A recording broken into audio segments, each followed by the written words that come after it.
আরে স্যার, আপনি চলে এসেছেন, বসুন বসুন। আরে একটু দেরি হলো না? হ্যাঁ রে, রাস্তায় একটু দেরি হয়ে গেল। হলো দেরি।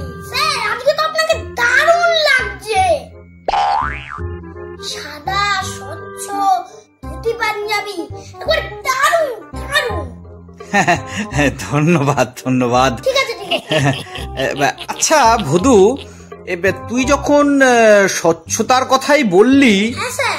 তাহলে স্বচ্ছতা নিয়ে একটা বাক্য রচনা কর দেখি। রচনা করব? হ্যাঁ স্যার শুনুন তাও। আপনার পাঞ্জাবিটা এত স্বচ্ছ এত স্বচ্ছ, এর ভিতরের ছেঁড়া গেঞ্জিটা অতি স্পষ্ট বোঝা যাচ্ছে। কি? হ্যাঁ স্যার। ছি ছি ছি ছি ছি ছি, তোর লজ্জা করে না এরকম বাজে বাজে বাক্য রচনা করতে? আরে স্যার,